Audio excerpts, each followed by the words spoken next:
to be back with you again. Managing to get quite a few videos done this week, so just getting them done and then just firing them straight out to you all lovely people. Hope you're all doing well. Today we're going to be having a look at the Academy 135th scale Panzer IV H mid version with the Zimmerit decals. This is the 2018 kit, and as you can see from the top right of the box there, I paid $40 for it, so not a bad price point considering that it is a newly tooled kit and there is quite a lot of plastic in there. I've paid $26 in the past for Academy kits from the mid to late 90s, maybe even the early 2000s. They've come in at about $26. So given this is a brand new tool, not too shabby at all. So we'll move the box art, we'll have a look and see what we can find in the box. So first things first, there's 3 instruction manuals. First one, as you can imagine, is starting with the lower hull, tracks, road wheels, kind of normal Panzer IV kind of stuff. Then we add some detail to the back plate before adding the upper hull and then putting some details onto there. From there, we move on to manual number 2. More details to the upper hull, a couple extra road wheels, tools, spare tracks, that sort of thing. Some more details, shirts in, the gun. Well, make sure and have a good look at the mantlet and see what the interior detail is like there. And then we have the turret. It looks like a relatively straightforward 4 or 5 piece turret if you include the ring. I do like, it seems like there's a large overlap between this here and then this here. So all being well, that should fit quite nicely. We add on lifting hooks, the Panzer stowage bin, which I love. I love the way that stowage bin looks. Even on a Tiger and a T-34, it looks lovely. And then we finish off the turret with the multi-part commander's cupola. Cupola, say it how you like, I don't mind. In manual 3, swift transition into color. We build up a 3-part machine gun, as well as adding the turret, as you can imagine, to the lower hull. Then we have callouts for the Zimmerit details, or decals, telling us where they go, and it gives us the specific part that each decal goes to. So if we take an example here, this is decal 45, 28 and 29 from the sheet, which goes on part F5. So if you need to, you can reference back into the other 2 manuals and find out that F5, given the shape of it, is more than likely going to be the gun mantlet. Seems like a good way to do it rather than encouraging you to do it all at once. So definitely like that. And we have in glorious full color 3 options of markings. They are all 12th SS Panzer Division Hitlerjugend, or Hitler Youth, from Normandy 1944. So we've got 3 options with that. And then we have just a little call out reminding us what sprues go in there. So that's all looking good. The decal street is designed by DEF model or DEF model, however you want to say that.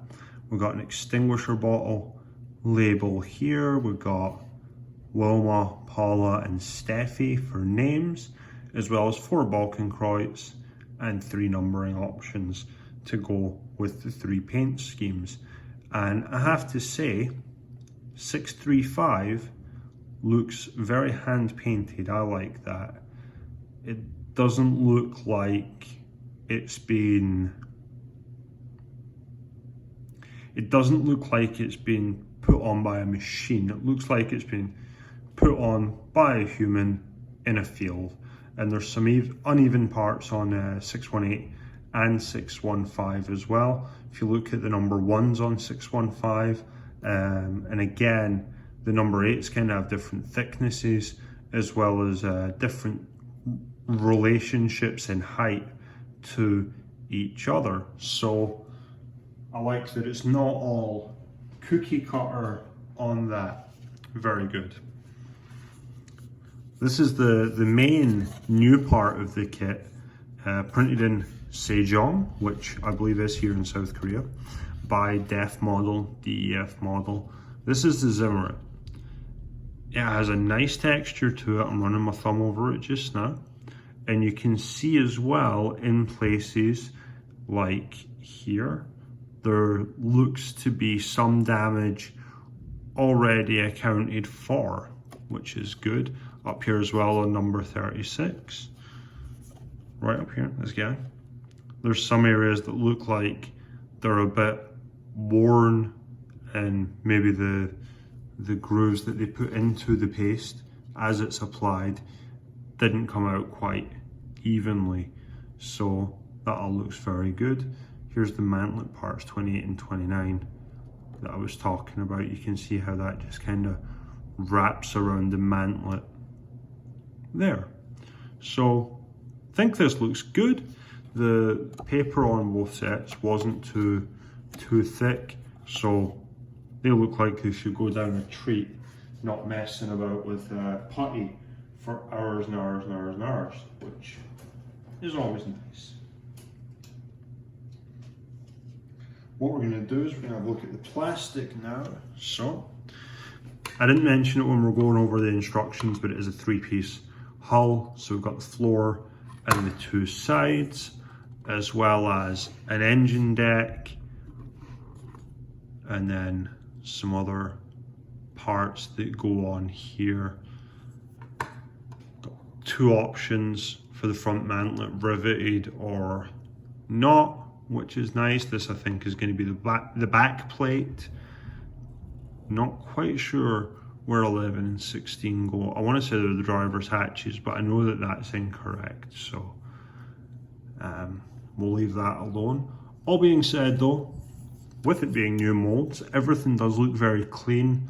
Ejector pin marks are kept to the interior of the model, so if you do happen to build it buttoned up as it were, then you're not going to see them. If you've got hatches open, then, you know, all power to you. I personally don't do it unless the model's got an interior, and they often don't. One thing I do like is up here, the D is cut out, which means that even with my crummy eyesight, I can see from a distance away what frame it is without losing my mind. Frame C now, we've got the front of the hull, turret top, turret sides. So this is the part here. Here, this part on the turret side will sit in behind here on the additional piece, and then there's the open space on both sides for the hatches, so shouldn't have any issues with fit on those. They should just kind of slide in. There's a nice ridge here and a lesser ridge at the back for them to sit into. There is a cutout right in the corner here, And I was kind of hoping that these would have something that sat back into that, but it doesn't appear so. I think that's more for the alignment of the actual ring, because this triangular shape does extend upwards. We have bits for the cupola, as well as some hatches, which do have some interior detail by way of a closing mechanism, but they also have an ejector pin mark in each corner, so that'll need filled. But all in all, still looking very nice, still looking very clean. So again, with the cutout down here, the extra hatches to go on to the additional turret armor, everything so far is looking very good on this kit. We're on to our road wheels frame now. So we've got two of them. As usual, we're just going to look at the one. We have two different types of drive wheel. We have the more solid interior type, as well as the lightened type.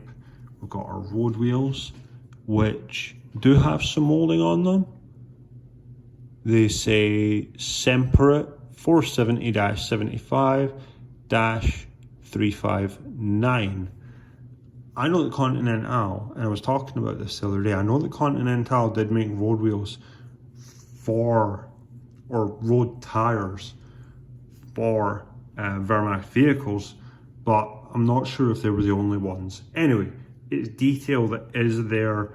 They've not just glossed over it because they couldn't get a license or something along those lines. We've got a transmission cover here, as well as lots of smaller parts that go on both sides, mountings for the Schutzen, as well as there's a toe eye here and a few other odds and ends. A couple of extra tracks. Yeah, there's nothing that I can see on this frame or its partner that entirely leapt out at me as being a mistake or something that could be improved, so that's all good. Running boards, they do have that sort of corrugated texture to them, so that's nice. That'll take a wash really well. This is the driver's hatch, I believe, right here, and there's three options based around what shape you want the small shield. I believe that's a shield, it makes sense. What shape you want that to be. Then we've got sort of the furred mud guards. If you want, these take Zimmerit details, and they do still have that checker plate up on top.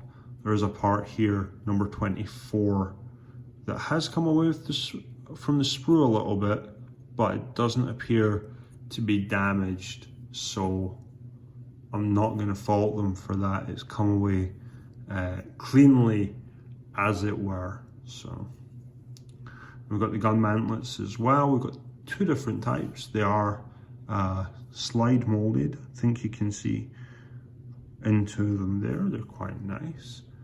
Not sure the specific differences between the two. There's nothing that leaps out to me though. Maybe someone with a bit more Panzer IV knowledge would be able to say, but they do have an ejector pin mark on the bottom. There's some guide holes here on the mud guards and the side skirts as well, to drill out for various tools and things. And we've got another two of the road wheel and drive sprocket sprues, so there's plenty of those going to be kicking around. Frame F, I was going to say number F, but that's wrong, isn't it? We've got the gun, not slide molded, but it will have the mantlet on it, so how much of it you can actually see is probably going to be the debate there. We have a very nicely and very finely molded curved piece for the extra armor on the back side of the turret, and it does have minor indentations to help you get that all lined up and square, which is nice. This is the breech. I don't know if you can really call it that in honesty though. There's going to be something there, maybe more for counterweight purposes, because it is a reasonably long gun. It's not as long as the 85mm and the T-34 or the 88mm on the Tiger, but it's solid plastic and it could be fairly weighty, depending on how much friction you can actually get out of the pivot. We've got a 2-piece stowage bin for the backside of the turret. That looks like it'll be nice and easy to get adrenaline and thin it down and put bullet holes and what have you in, so that's good. And it's a single piece for the lid. I would like it if this sort of curved element was one, and then the actual moving part was separate. But $40 kit, I'm not expecting them to go at the same lengths that perhaps somebody like Dragon or Tacom or Meng would at this price point. Last frame here before we go on to the tracks. This is G, as should be abundantly clear from the nice little call out. We've got some extra guide horns, these look like, but I'm almost tempted to say that's wrong because some of them are hollowed out. Although these tracks here don't have guide horns on them, so I guess we'll need to check and find out. We've got a couple of options for machine guns. One of them is going to go up on top of the turret, one of them will be mounted in the bow of the vehicle, as well as all our tools with pre-molded clamps. And the Schurzhen. Schurzhen's solid. It's one piece for all of the elements, but where they join, it's got a fairly healthy groove depth between them, and actually they have a slight overlap as well. So not sure how you would cut them. On the Tamiya Stug, it's quite apparent that they sit next to each other, so you just cut straight through, but these are overlapped.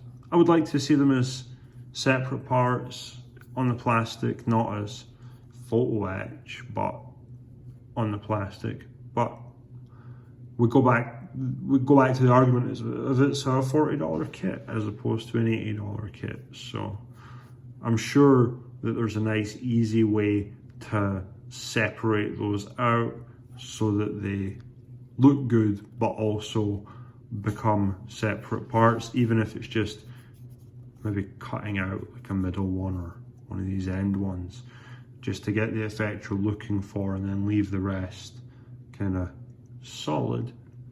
But everything looks good. I like this detail. I've come to the conclusion that these guys here, part 49, go with these tracks here, and some of them are with lightning holes, some of them are without. That looks nice. It just adds a wee bit of interest. Last thing that we have is the tracks. They are rubber bands. People love them, people hate them. Honestly, I don't love them. I don't mind them. They feel good. They feel like they're proper quality. They don't have lightning holes, but they look nice. They look uniform.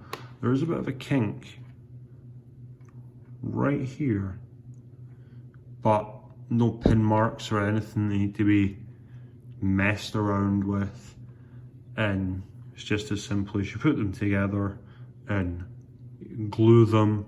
I tend to staple them and then glue them just out of personal preference.